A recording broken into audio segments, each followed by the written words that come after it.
Welcome to Time to Talk. At this time, ang re-reviewin natin for this episode ay And the Breadwinner is.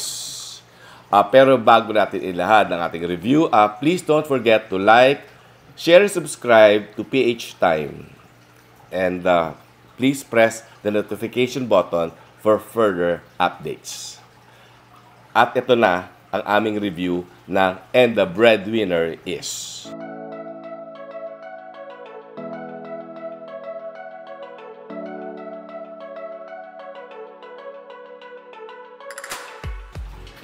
Next to Vic Soto, si Vice Ganda na ang matuturing na champion ng Metro Manila Film Festival pagdating sa box office.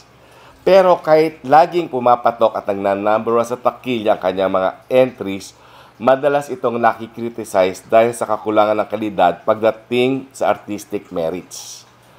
Kung sa bagay, hindi naman siya nagpapanggap na pang-award na quality films ang ginagawa niya. Kaya naman number 1 sa kita pero yun nga lang, bokya sa awards.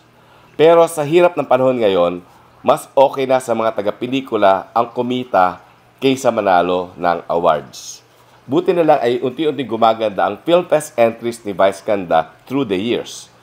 Enjoy ako halimbawa sa The Mall, The Merrier. Ito yung pre-pandemic entry na kasama niya si Ann Curtis.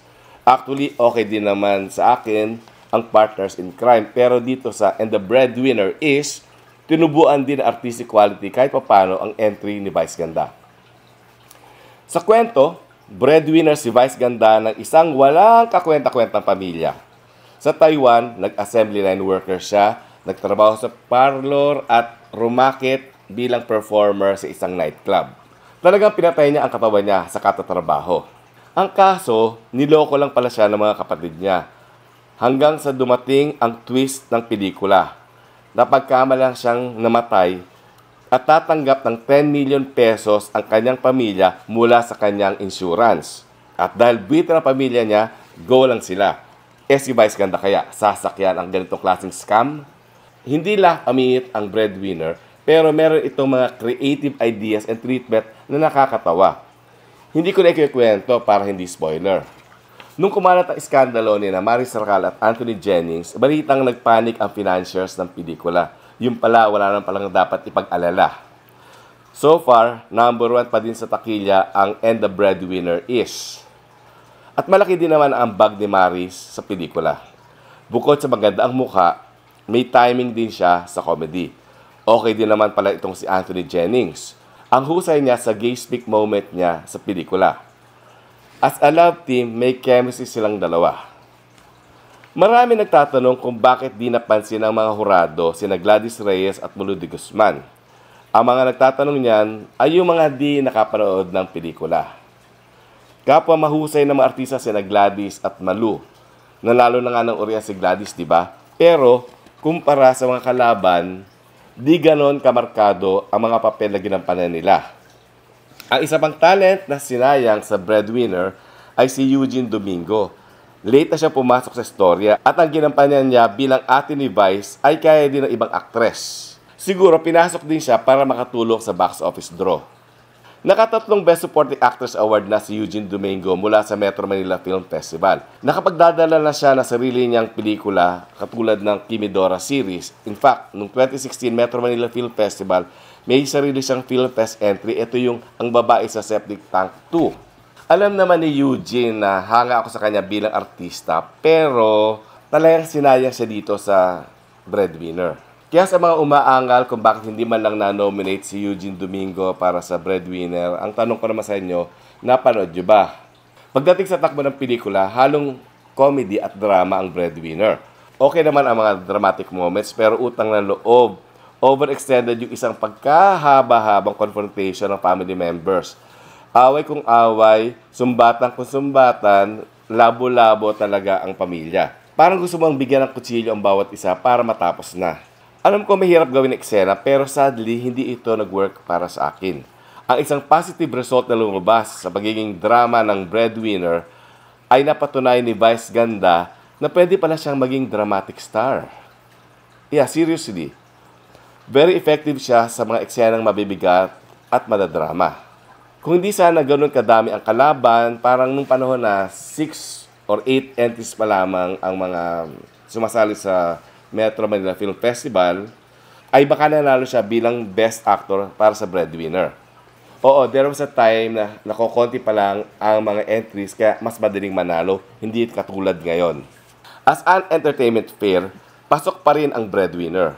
As for the moral values, nasabi na ang mga ito sa mga 100 other films about family. Okay na din panoorin ang Breadwinner para lang makakita ng ibang vice ganda. At sa mga naging curious kung sino nga ba sila Maris Racal at Anthony Jennings na nag-viral a few weeks ago, this is your chance na makita sila, bigger than life dito sa Breadwinner. Hindi lang pala artistahin sila kundi may angking talento talaga. Bukod sa naging drama-heavy ang Breadwinner, may kakaiba ding nangyari sa Film Fest entry ni Vice this time.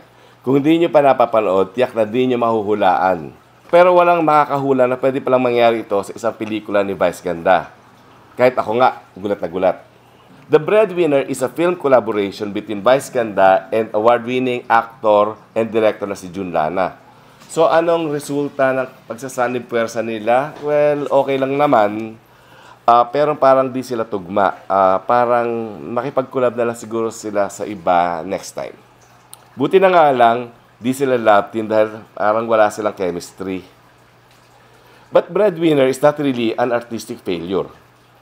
May na-contribute din si Jun Lana sa pelikula. Pero sana, hindi nila pinahaba masyadong drama, lalo na dun sa dulo. Parang puro hugot kasi sa pamilya ang makapanood natin dito sa pelikula. At umuoy na. Well, in the end, tumabo pa din sa takilya ang Breadwinner. Hindi ba ito naman talaga ang habol ng Metro Manila Film Festival? Last year, mas magaganda ang entries. Pero ang isa sa mga kulelat sa awards na Rewind ang naaalala ng lahat dahil, ang totoo lang, ito ang pinakamalaki ang kita at ito ang importante sa isang festival tulad nito. Nakakalungkot lang dahil hindi naman ito talaga ang pakay kung bakit meron tayong Metro Manila Film Festival.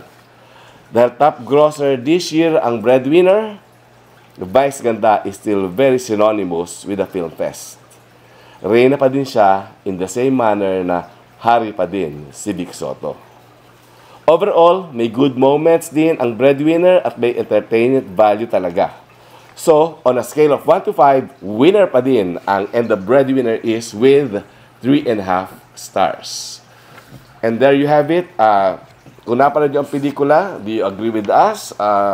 Talaga bang sumobra ang pagiging drama? Ako tatanungin nyo, next year in the succeeding PhilFest entry si Vice ganda, mag-straight comedy na lang tayo, ha? But then, we welcome your comments and suggestions and we'd want to hear from you. Again, join us for the next edition of Time to Talk dito sa PH Time.